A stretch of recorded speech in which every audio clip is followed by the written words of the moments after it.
invite Mr. Wyley to make his opening remarks. Thank you. Great. Good morning. I'm Alan Wyley, the CEO of EnergyCloud, and I'm here today with my colleague Cathal Lee, who's a co-founder and non-exec director of EnergyCloud. We'd like to thank the Cathaoirleach and members of the committee for the opportunity to speak today. On the 23rd of January 2025, the programme for government was published, and it contained a commitment to explore if legislation could be enacted to divert surplus renewable energy that would otherwise be wasted to those in fuel poverty, and also to explore ways to use surplus renewable energy to help reduce energy poverty, ensuring that renewable energy benefits all communities. Despite this commitment, in the year to 31 December 2025, we have seen 1,476 gigawatts of renewable wind energy dispatched down, which is enough to heat 492 million tanks of hot water and has an average retail value of €523 million.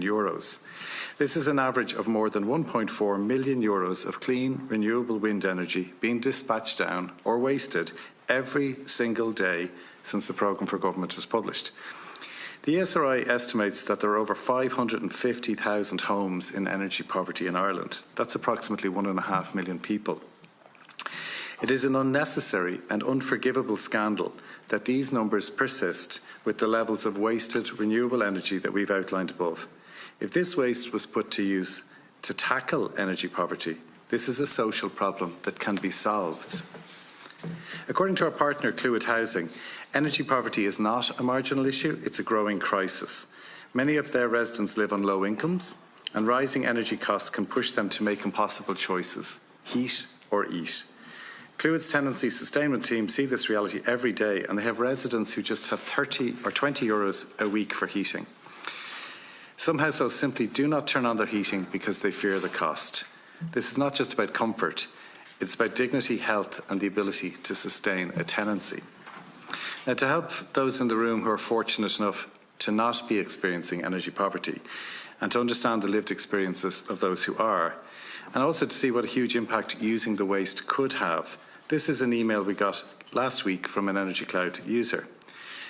And I quote, "I just did all my kitchen cupboards without putting a single kettle of water on, all thanks to your fantastic project. Thank you so much, EnergyCloud." And another resident said, "Great, unbelievable.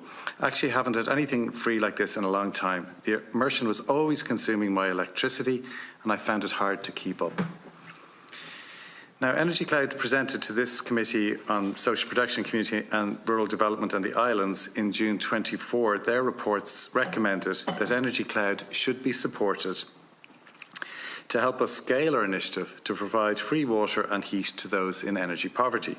And in addition, the NESC Secretariat Report number 36, Energy Transition as an Opportunity to Eliminate Energy Poverty, in May last year, states that support for social enterprises such as EnergyCloud should be considered so that they can operate at a bigger scale. Now, while EnergyCloud is very happy to receive support and work with the government and the SEAI regarding pilots, to some degree that is missing the point.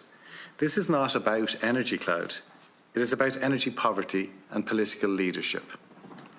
When will the Minister for Climate, Energy and the Environment, in conjunction with the Minister for Social Protection, announce that as a government, wasted renewable energy is no longer acceptable, and that we as a country want to try and use surplus renewable energy to help those in energy poverty and only dispatch down or waste as a last resort? Without this announcement from the ministers and the government, we know that nothing will be done until at least the budget, because no one will be tasked with using the waste. No one will be responsible for the waste, and no one will do anything with this waste for those in energy poverty.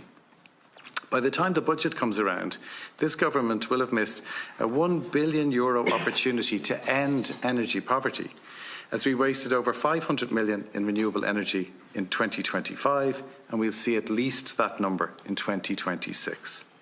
So even if we ignore the €3 billion in waste since 2017, in the first 2 years of this government, despite it being in the programme for government, we will see €1 billion in wasted renewable energy that could have been used to tackle and indeed end energy poverty. Thank you.